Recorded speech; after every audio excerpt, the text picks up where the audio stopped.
All right, welcome back, fellow investors and traders, members of Phenom Group and the Phenom Group YouTube audience. It is Thursday. That means it is our weekly state of the market. I'm having some issues with my camera.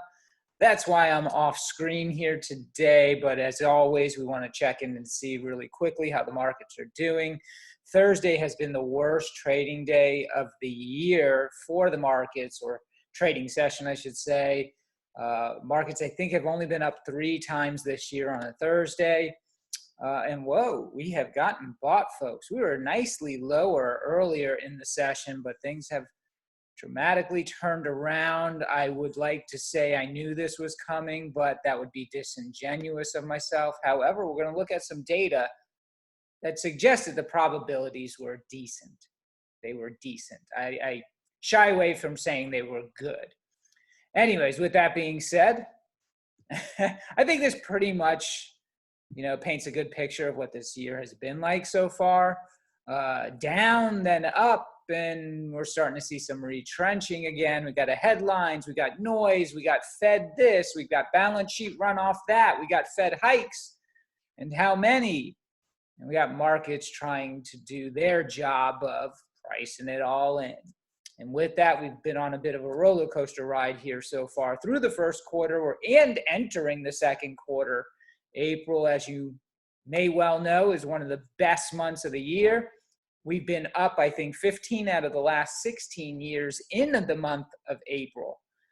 So even though it started off a little bit rocky, there may still be some positive returns going forward and through the month of April. Q2, which we are also in. This is the second quarter of a second year of a presidential cycle, which is typically, as a reminder, the worst quarter of the 4-year presidential cycle. So April, we'll see if we can bounce back here. But the second quarter in general, temper your expectations to be more in line with the historical precedents. With that being said, let's also remind ourselves that corrections are not a bad thing, folks. S&P 500 index corrections going all the way back to 1982. Corrections that are between 10 and 15%. 1 year later, markets are up 92% of the time. The only time the market was down is right there in 2000. And folks, don't get me wrong. I know that everybody just has that period because it was 2000, 2001, 2002. That's 3 years of negative returns. You know when it's happened before that, where we've had 3 years of negative returns? You have to go back to the 70s, early 70s. It's very, very rare. My point in emphasizing this is don't anchor your sentiment to the dot-com bust. Most of the time, markets bounce back relatively quickly. We rarely even have 2 down years in a row. Corrections are your friends. You get cheaper prices. 1 year after the returns, the average gain is 21.9%. Heck, we were down 14.5% in the S&P 500, and we rallied a good 9+% within a matter of a couple of weeks. The year is not over.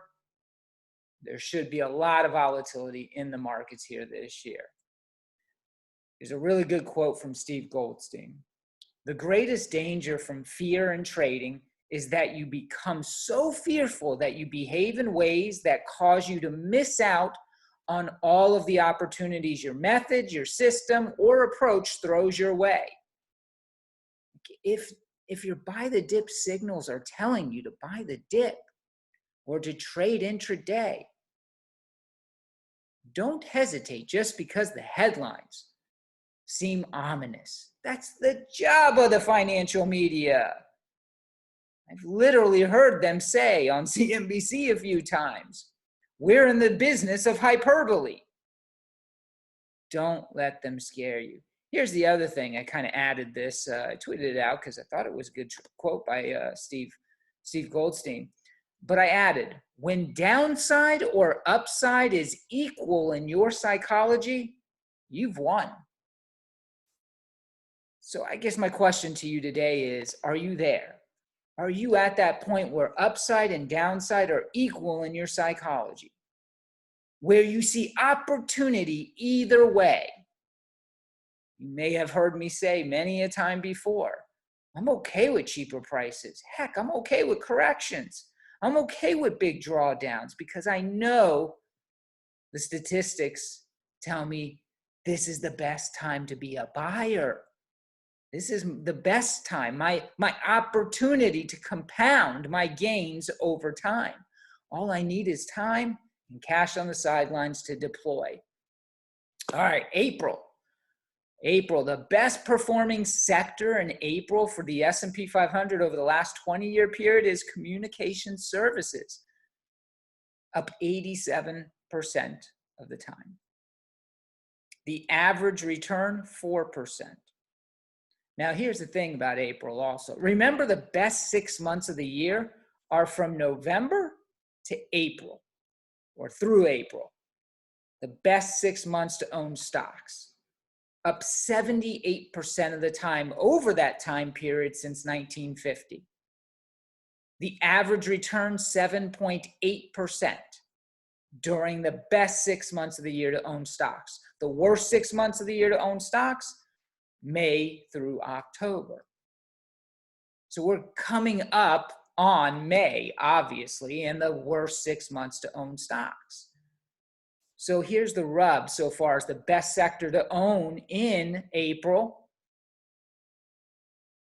The second best performing sector is the utilities, up 85% of years since 2003.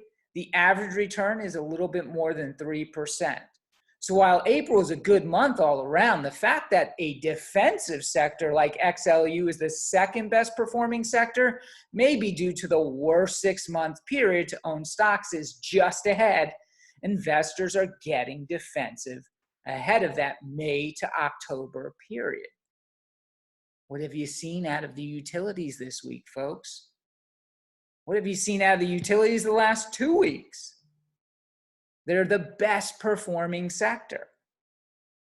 People are getting defensive. History is repeating. Of course, Twitter's in the communication services sector. And well, I'm sure nobody's living under a rock, and you've all heard that Elon Musk has taken an active stake in the company of 9-point-something%. And Twitter stock jumped 25%, obviously giving a nice boost to the communication services, which is ticker symbol XLC. Okay, the best S&P 500 stocks to own in April. Nice checklist here. Maybe some of these are in your portfolio. But when you look at them, oil and gas, chemicals, electricity. What's that? Utilities. Gas and water, utilities. There you have it, folks. A lot of utilities. Gas and water, utilities, chemicals. Only one retailer, and it happens to be Home Depot. Usually this time of year, yes. Even home builders are usually good this time of year. What's been awful the last few weeks? Home builders. And I think a lot of us know why. Rates are rising sharply. The 30-year fixed rate mortgage has gone from 3.5% to 5% in a matter of 30 days. Home builders have been beat to a pulp, and so has Home Depot and Lowe's, which are in the XHB, which is the Home Builders ETF. All right, what else? Next week. Always thinking ahead, think forward, folks. Next week will be a shorter than usual week with the markets closed for Good Friday. Overall, the week before Easter has been kind to investors, right? That's next week, Monday through Thursday. In the past 30 years, the S&P averaged a 1.23% return the week before Easter. That's not spelled right. While the typical weekly return has been about 0.8%. So here's the last 30 years, the average return, 1.3%. The percent positivity rate, 63%.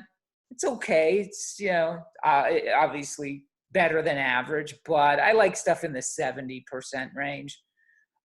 So it's not bad, but it's decent. 60s are decent so far as probabilities are concerned. All right, what else? Over the past 30 years, the S&P 500 has averaged a 0.5% pop on Thursday, so the day before Easter. Now, this one has a 70% hit rate or percent positive rate. That's what I like to see. Next Thursday, you might want to mark your calendar. Maybe the night before, or, closing day on Wednesday, maybe you put on a position, maybe an option. On Monday, the index has averaged a loss. On Monday, so that would be the day after the first trading day coming back from Easter. The index has averaged a loss with only a 47% positivity rate. Based on this, it has not been wise to hold short-term positions through Easter weekend. So there you go. Day before Easter is usually pretty good. The day after Easter, Monday, is not. Okay, so we talked about how defensive this market was in our weekly research report. Kind of want to review this. Like I said, utilities are going gangbusters. What's not working, folks? Cyclicals, right? Transports are cyclicals. This relative performance ratio, we talked about this 2 weeks ago.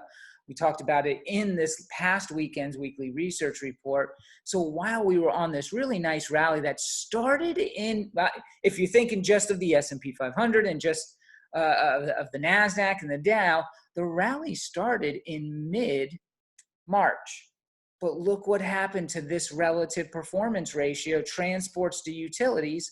Transports are cyclical, utilities are defensive, and it rolled over, meaning transports were underperforming utilities in a big way.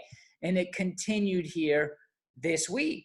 We've seen all the transports go down, and we've seen the truckers go down. JB Hunt, FedEx, UPS under significant pressure this week. Another one we talked about so far is risk on versus risk off. Offense versus defense is equal weight consumer discretionary versus equal weight consumer staples. Same thing. While the indexes were taking off and had a nice 2-week rally starting in mid-March, look at this ratio. This was going down. Consumer discretionary was underperforming consumer staples. It was not risk on. It was defensive. It was a defensive rally, folks. So that was from this weekend. And one thing I want to highlight, make sure we're all aware of, is the difference between the volatility box in 2018 versus what just happened with 2022's volatility box. We broke out to the upside. In 2018, we broke down and we just got slaughtered into Christmas Eve. We just cascaded because we hit the bottom of the box once, twice. You hit it a third time, you're usually breaking through, and that is exactly what happened in 2018, but that is not what happened here. We broke to the upside on a closing basis. Having said that, we are back inside of the box under 45.89, so expect more volatility until we break out of the box. This year was always going to be about volatility. We're going to get dips. We're going to get rips. It's a roller coaster ride. Have cash on the sidelines. Know that we are not in a recession. Credit spreads have not blown out. Earnings are still expected to grow. And while the yield curve inverted, it inverted for all of 2 to 3 days. Takes much more than that to produce a signal.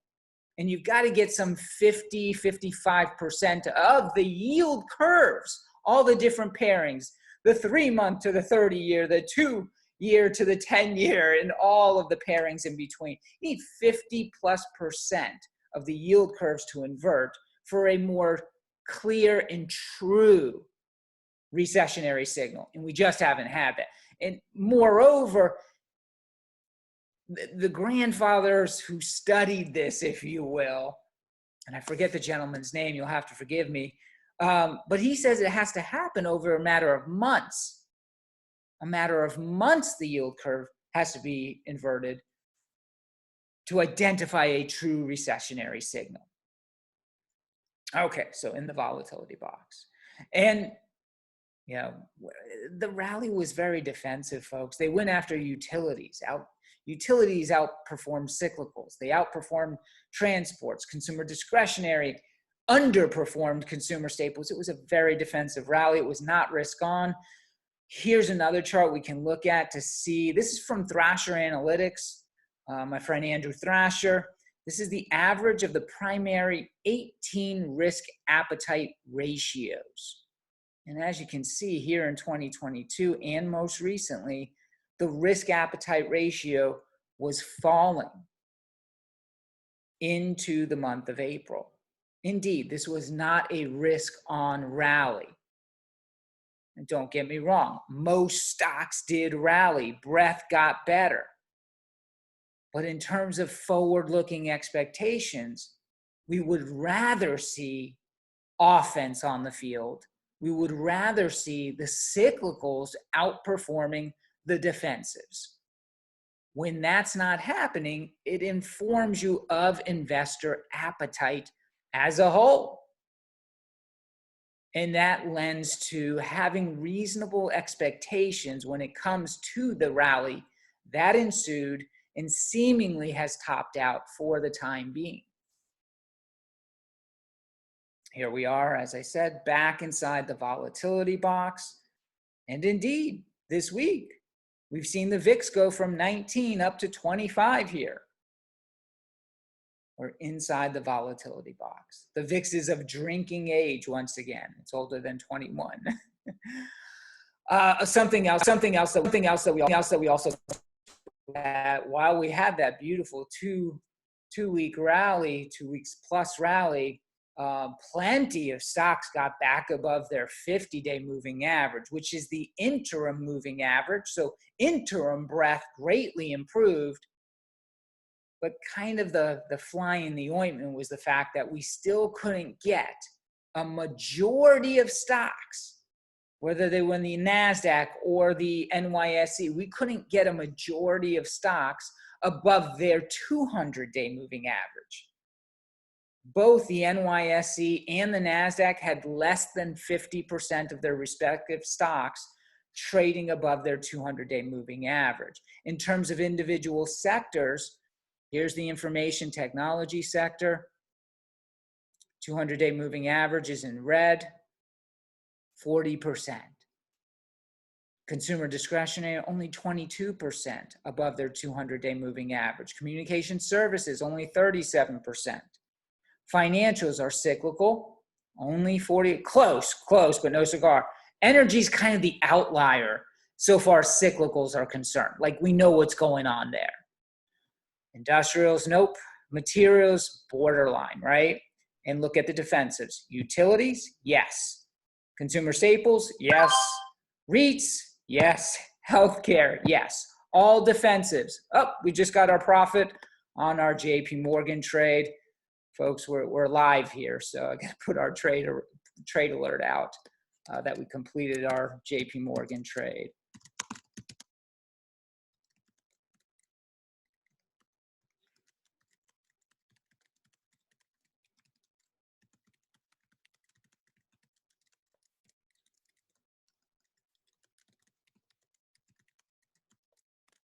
All right, live. You are live. Okay. So all the defensives are, they have a majority of their stocks above the 200-day moving average, but all the cyclicals, all of the growth areas of the market do not. That also informed us that this rally, take it for what it's worth. Take it for what it's worth. It was a great buy the dip and sell the rip opportunity. We want to see more of the growthy and risk on areas of the market also get a majority of their stocks above their respective 200-day moving averages. What else also just happened? Consumer staple stocks posted one of the top single day outperformances compared with consumer discretionary ones just yesterday. Just yesterday. I mean, the concentration of fund flows into consumer staple stocks. But when you think of, look what's happening with shares of Walmart and Costco, folks. Look at Walmart. It hit 157.54, new all-time highs. Look at Costco. It can't get out of its own way to the upside. New all-time high, $612 here today, after it released its same-store sales comparisons for the month of March. Where's this slowdown? Where's this slowdown and this worry about the economy? Because it ain't happening in Costco. All right. So as I mentioned before, there was a decent probability that the market could be at least the NASDAQ 100. Why? Because we've had two back-to-back sessions where the NASDAQ 100 dropped 2% or greater. Back-to-back sessions. Since 2007, these are all of the occurrences right there. N equals, so there's 23 occurrences since 2007. The next day has been positive 61% of the time. That's why I say decent. I like 70% or better. This was 61% of occasions. One of those positive days was mentioned earlier, the Christmas Eve massacre, right? We dropped in 2018. That Christmas Eve trading session was truly a massacre. But the very next day, on the 26th, the market was higher.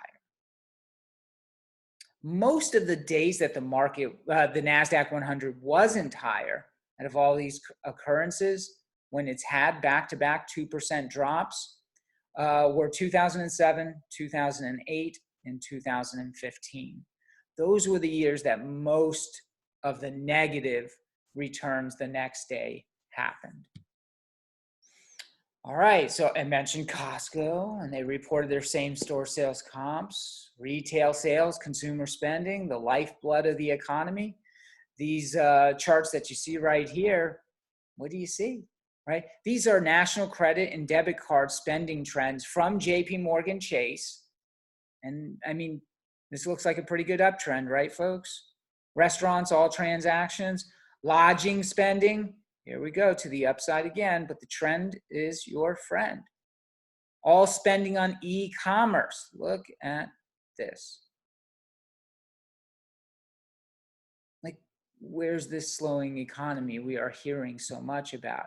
MasterCard Spending Pulse just came out this week with their card data information or point of sale information, measuring in-store and online sales across all forms of payments. Total March 2022 retail sales ex autos up 8.4% year over year and 18% greater than 2019. Where's this slowdown? We talked about Johnson Red Book sales in the past, retail sales in the past, and we've expected, don't get me wrong, we're expecting a slowdown, in all of these retail sales, card tracking data. But we're still seeing year over year double-digit growth. And so far here in 2022, we've seen this slowdown. Start of the new year, still carried over. You had a lot of gift card redemptions from the holidays in the new year. You had a lot of returns and buying, new gifts and things like that. But then it's been, steadily slowing. Still, these are double-digit year-over-year retail sales. But look at this jump into the teeth of every financial news media outlet commentary suggesting there's already a significant slowdown in the economy. Look what is happening. For the last 2 weeks, we've been accelerating Johnson Red Book retail sales. Where's this slowdown we're supposed to be afraid of? I don't doubt that there is some slowing. But anything to be concerned about, it is not showing up in the consumer-related data. And here's Costco's monthly core total comp store sales. I mean, it's as steady as it gets here, folks. This is January, again, coming out into the new year. You still have more, gift card redemptions and all kinds of things. And storage. January is a big deal for storage because people need places to put all those extra holiday ornaments and whatnot that they bought. Anyways, from April and March, moving up, even if ever so slightly. But look at this versus last year. Here's March last year. Look how much bigger this candlestick is, folks. That's not a slowdown. That's acceleration on a year-over-year basis. There's no horror story here in Costco same-store sales. And again, what have you been seeing in Walmart share price? You think that's an accident? We're heading into earnings season. We'll find out in the next 4 weeks. Bank of America forecasts March Census Bureau retail sales. So Johnson's Red Book is a smaller sample size than the actual Census Bureau monthly retail sales, and they expect it to come in up on a month-over-month basis by 0.2%. That's not year-over-year, it's month-over-month. Median tax refund, we've talked about that before. And when you look at the tax returns this year compared to last year, like we know, one of the reasons why the consumer hasn't slowed significantly, why inflation hasn't upended their spending habits, is we are, in the season where they're getting those tax refunds, and they are significantly higher than they were a year ago. Wherever there's cons, there's pros. Wherever there's pros, there are cons. And yes, we have inflation, but we have, obviously, the consumer has the means to continue their spending habits responsibly, we hope. Big four indicators, we talked about this in our February 27th research report. We're looking at employment, industrial production, real retail sales, and real income. And this was the chart from back in our February 27th research report, right? All looks good. All looks good here. Look at it as of last week's release of the non-farm payroll report.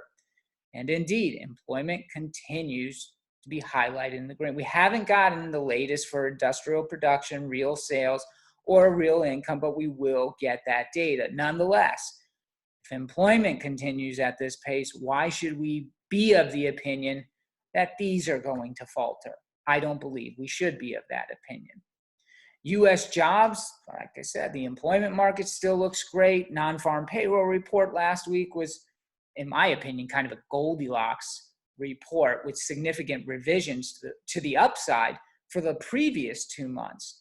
The U.S. job openings minus the number of employed is at 5.3 million. That's a record, folks. That's a record. So we can afford basically to employ another 5.3 million people based on the number that are currently employed and the existing job openings. People, it's not just about, well, if you have a paycheck, you got spending. You've got spending money, discretionary spending. In this economy, you could be out of work and still spending money as long as you were, working before. Let's say you get laid off for whatever reason, which is highly uncommon right now because workers are hard to find. But if you do, you've got this going in your favor. So you're probably still spending, dipping into your savings, because by tomorrow you could have a job. You'll have at least 10 interviews. So yes, inflation is a headwind, but the labor market is providing ample support for overall consumer spending. This is the Goldman Sachs CapEx tracker. We've talked about capital expenditures in the past. And as we can see, the dark colored line is still going higher. We haven't seen this level of CapEx spending since 04, 05. It's pretty awesome. That's another tailwind for the economy. U.S. real PCE services, right? We've talked about, man, they just keep buying goods. They just keep buying goods. They just keep buying goods. They're not spending on services. Well, I think we're starting to once again. Now that Omicron is in the rearview mirror, we have more and more people getting their shots. They've got their boosters. We're past the flu season. We've seen kind of this handoff from goods spending to services. Carnival Cruise Line CEO announced just on Tuesday they had their best month of booking cruises in history for the month of March. That's services spending, folks. Here's goods, which is going this way. And that's kind of a good thing right now. It's kind of a good thing because it'll help with supply lines. Not tremendously. I'm not going to go out there and tell you it's like a huge thing right now. This is just a minuscule move. And we don't know that this is even a trend. We need to see over several months what the trend looks like. But there has been a little bit of a slowdown in goods spending versus services spending. We've talked about that. We knew we were going to see this. It was just a matter of when. Supply chain heat map. One of the interesting things I found about this when I dug into it is ISM US non-manufacturing supplier delivery times has stayed positive throughout this whole post-pandemic cycle, basically, right? Because we constantly hearing about supply line issues, but apparently if we're in the green, that's good, it's positive. So people are doing whatever it takes. The vendors, the retailers, they're doing whatever it takes to get the product, the goods on the shelf, or at least available to the consumer. Here's the other thing I noticed. ISM US manufacturing customer inventories are also in the green as of the latest reading. So inventories are stabilizing here, folks. Really good map. We talk about what kind of different recessionary indicators are out there. Inverted yield curve, corporate profits, unemployment, housing starts, the LEI, the leading economic index. And at the bottom, you can see the average months until a recession. Inverted yield curve, 15.7. Corporate profits, 2 years. Unemployment, 6 months. Housing starts, 5 months. I'm not sure exactly when this date starts because this looks wrong. What we've seen going back to the 1990s is I think it's 7 months. So it must predate that. Anyways, it's a really good map here of things to consider when you're looking for recessionary signals, as well as the duration between when the signal fires and the actual recession begins. All right, folks, that's all I got for you this week. I hope you've enjoyed our weekly State of the Market. Don't miss next week's, and everybody have a great Easter. We'll see you next time here on the State of the Market.